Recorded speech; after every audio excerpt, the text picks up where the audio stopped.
भारत के 10 ऐसे नेता जिन्होंने अपने मान सम्मान के लिए अपनी बड़ी बड़ी पदों से इस्तीफा दे दिया था। नंबर 10 पर आते हैं मोरारजी देसाई जी।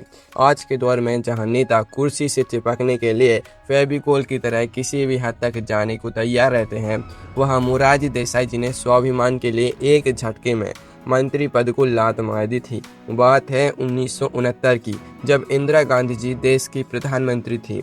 उन्होंने मोरारजी देसाई जी से बिना कोई सलाह लिए, बिना बताए रातों रात उनसे वित्त मंत्रालय छीन लिया। आज का कोई नेता होता तो चुपचाप घुटने टेक देता और किसी दूसरे विभाग में एडजस्टमेंट कर लेता, लेकिन मोरारजी देसाई जी अलग ही मिट्टी के बनी थी। उन्होंने साफ कहा कि बात विभाग की नहीं, आत्मसम्मान की है। उन्होंने तुरंत उप प्रधानमंत्री और वित्त मंत्री के पद से अपना इस्तीफा फेंक दिया। उनका मानना था कि अगर राजनीति में स्वाभिमान और उसूल ही नहीं बचे तो फिर कुर्सी किस काम की। लेकिन क्या आप जानते हैं कि आगे आने वाले नेताओं ने नैतिकता की कौन सी नई मिसाल कायम की थी? कहानी में असली ट्विस्ट तो अभी बाकी है। नंबर 9 पर आते हैं जॉर्ज फर्नांडिस जी। साल 2001 में जब तहलका स्टिंग ऑपरेशन का धमाका हुआ तो पूरे देश की राजनीति में भूचाल आ गया था। रक्षा सौदों में भ्रष्टाचार के गंभीर आरोप लगे थे। आज के दौर में तो ऐसे मामलों पर नेता तुरंत टीवी पर आकर कहते हैं यह तो विपक्ष की सोची समझी साजिश है और अपनी कुर्सी से और कसकर चिपक जाते हैं।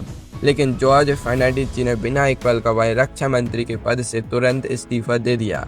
उनका कहना था कि जब तक उनका नाम पूरी तरह साफ नहीं हो जाता तब तक वे इस पवित्र पद पर एक मिनट भी नहीं बैठेंगे।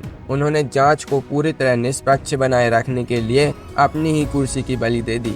आज के ज़माने में ऐसी ईमानदारी देखने के लिए आंखें तरस जाती हैं। और अभी तो रुकिए, अगले नेता ने जो फैसला किया था उसे सुनकर तो आपके होश उड़ जाएंगे। नंबर 4 पर आते हैं माधवराव सिंधिया जी। साल 1993 में दिल्ली में एक बड़ा विमान हादसा हुआ था।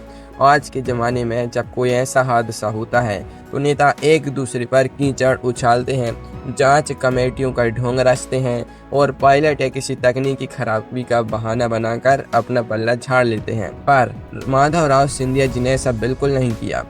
उस वक्त वे नागरिक उड्डयन मंत्री थे। उन्होंने बिना किसी बहानेबाजी के, बिना किसी पर उंगली उठाए उस प्लेन क्रैश की पूरी नैतिक जिम्मेदारी सीधे अपने सिर पर ले ली। उन्होंने मात्र कुछ ही मिनटों में नागरिक उड्डयन मंत्री के पद से इस्तीफा दे दिया। उनके इस ऐतिहासिक कदम ने दिखा दिया कि एक सच्चे नेता के लिए जनता की जान की कीमत किसी भी चमचमाती कुर्सी से कहीं ज्यादा होती है। आगे एक ऐसे नेता का जिक्र आने वाला है जिसके एक फैसले ने पूरी सरकार में हलचल मचा दी थी। नंबर 7 पर आते हैं नीतीश कुमार जी। बात है 1999 की, जब अटल बिहारी वाजपेयी जी की सरकार थी। पश्चिम बंगाल में गैसाल में एक बेहद भयानक ट्रेन हादसा हुआ जिसमें सैकड़ों मासूमों की जान चली गई। पूरा देश सदमे में था। नीतीश कुमार जी उस वक्त देश के रेल मंत्री थे। उन्होंने हादसे की खबर मिलते ही बिना कोई देर किए अपना इस्तीफा प्रधानमंत्री अटल जी के हाथों में थमा दिया। उन्होंने साफ कहा कि रेल मंत्री होने के नाते यह उनकी नैतिक जिम्मेदारी है और वे इस पद पर बने रहने के हकदार बिल्कुल नहीं है। अटल जी ने उनका इस्तीफा मंजूर करने से मना भी किया, पर नीतीश कुमार जी अपनी बात पर अड़े रहे। आजकल जहां लोग कुर्सी बचाने के लिए साम दाम दंड भेद सब लगा देते हैं, वहां उन्होंने नैतिकता की अनोखी मिसाल पेश की थी। लेकिन रुकिए, अगले नेता ने जो किया वो तो राजनीति के इतिहास में एक जलती हुई अग्नि परीक्षा जैसा था। नंबर 6 पर आते हैं LK आडवाणी जी। साल 1995 का वो चर्चित जैन हवाला कांड तो आपको याद ही होगा, जिसने पूरे देश के राजनीतिक गलियारों में खलबली मचा दी थी। इसमें कई बड़े दिग्गजों के नाम उछले थे और उन्हीं में LK आडवाणी जी का नाम भी सामने आया। आज का नेता होता तो कानूनी दांव पेच खेलता, लेकिन आडवाणी जी ने कोई सफाई देने या बहाना बनाने की जगह सीधे लोकसभा की सदस्यता से इस्तीफा दे दिया।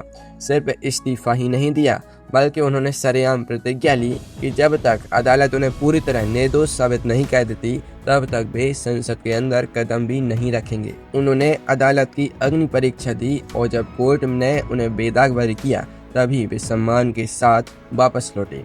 आज के दौर में जहां FIR दर्ज होने पर भी मंत्री कुर्सी नहीं छोड़ते, वहां आडवाणी जी का यह कदम किसी अजूबे से कम नहीं लगता।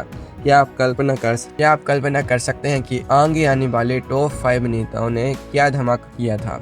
सीन और भी जबरदस्त होने वाला है। नंबर 5 पर आते हैं बीपी सिंह जी। साल 1987 में बोफोर्स तोप सौदे में दलाली और भ्रष्टाचार की गूंज से संसद से लेकर सड़क तक सन्नाटा छा गया था। बीपी सिंह जी उस समय राजीव गांधी जी की सरकार में रक्षा मंत्री थे।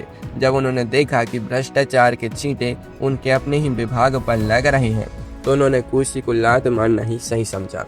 उन्होंने सीधे रक्षा मंत्रालय और राजीव जी के कैबिनेट से इस्तीफा फेंक दिया। उन्होंने मलाईदार पद के बजाय ईमानदारी का कांटों भरा रास्ता चुना। उनके इस एक अकेले इस्तीफे ने देश की राजनीति का ऐसा रुख बदला कि सत्ता का पूरा सिंहासन ही हिल गया। वे सरकार से बाहर निकले और देश के प्रधानमंत्री बन गए। अब जो आने वाला है वहां से तो देश के राज्यों की सीमाएं और जनता का स्वाभिमान तय हुआ था। नंबर 7 पर आते हैं सीडी देशमुख जी। साल 1956 में जब देश में राज्यों का पुनर्गठन हो रहा था तब मुंबई यानी तत्कालीन बॉम्बे को महाराष्ट्र से अलग करके केंद्र शासित प्रदेश बनाने का फैसला लिया गया। इस फैसले से महाराष्ट्र की जनता में भारी आक्रोश था। सीडी देशमुख जी उस वक्त देश के वित्त मंत्री थे। उन्होंने देखा कि यह फैसला उनकी जनता के साथ सरासर नाइंसाफी है। उन्होंने केंद्र सरकार के इस फैसले के विरोध में तुरंत अपना इस्तीफा सौंप दिया। उन्होंने साफ कह दिया कि जनता की भावनाओं और स्वाभिमान के आगे देश के वित्त मंत्री का पद भी दो कौड़ी का है। आज के समय में जहां नेता अपने राज्य के हितों का सौदा केंद्र में कुर्सी पाने के लिए कह देते हैं, वहां देशमुख जी का यह कदम इतिहास के पन्नों में सुनहरे अक्षरों में दर्ज हो गया। लेकिन कहानी अभी बाकी है। टॉप 3 में जो नाम है उन्होंने देश की नीति और नियत दोनों को हमेशा के लिए बदल दिया था। नंबर 3 पर आते हैं श्यामा प्रसाद मुखर्जी जी। साल 1950 में भारत और पाकिस्तान के बीच लियाकत नेहरू समझौता हुआ था। इस समझौते के तहत पूर्वी पाकिस्तान में रहने वाले अल्पसंख्यकों के अधिकारों को लेकर जो ढीले ढाले वादे किए गए थे उसमें डॉक्टर श्यामा प्रसाद मुखर्जी जी पूरी तरह असंतुष्ट थे। उनका मानना यह था कि यह समझौता वहां के हिंदुओं और अल्पसंख्यकों की सुरक्षा करने में पूरी तरह नाकाम रहेगा।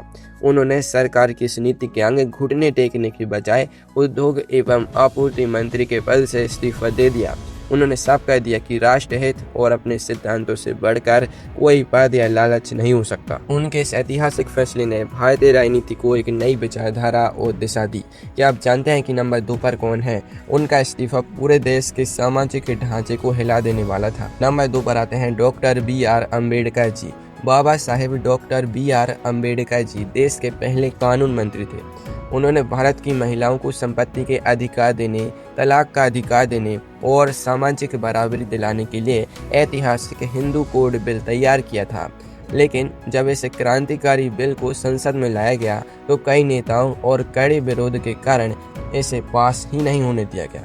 बाबा साहब ने देखा कि जब वे देश की आधी आबादी यानी महिलाओं को उनके मौलिक अधिकार ही नहीं दिला पा रहे हैं तो इस मंत्री पद का क्या मतलब है। उन्होंने 1951 में कानून मंत्री के पद से इस्तीफा दे दिया। उनके लिए मंत्री की कुर्सी कोई मलाई खाने की जगह नहीं बल्कि समाज सुधार का एक जरिया थी। जब वह जरिया ही रुक गया तो उन्होंने बिना झिझक के पद को अलविदा कह दिया।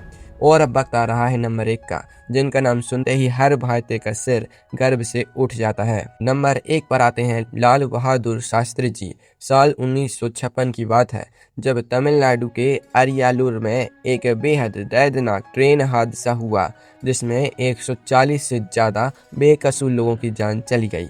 लाल बहादुर शास्त्री जी उस समय देश के रेल मंत्री थे। हादसे की खबर मिलते ही उन्होंने ना तो कोई बहाना बनाया ना ही अधिकारियों पर गाज गिराई। उन्होंने सीधे साधे इस हादसे की पूरी नैतिक जिम्मेदारी अपने कंधों पर ली। उन्होंने तुरंत अपना इस्तीफा प्रधानमंत्री जवाहरलाल नेहरू जी को सौंप दिया। नेहरू जी और संसद के कई दिग्गज नहीं चाहते थे कि शास्त्री जी इस्तीफा दें क्योंकि हादसे में उनकी कोई सीधी गलती नहीं थी। लेकिन शास्त्री जी अपनी जिद पर अड़े रहे। उनका मानना था कि लोकतंत्र में नैतिक जवाबदेही सबसे ऊपर होती है। उनके इस एक कदम ने भारतीय राजनीति में ईमानदारी का वो पैमाना तय किया जिसकी बराबरी आज तक कोई नेता नहीं कर पाया। उनका यह इस्तीफा सिर्फ एक पद का त्याग नहीं था बल्कि भारत माता के प्रति सच्ची निष्ठा की एक बड़ी मिसाल था।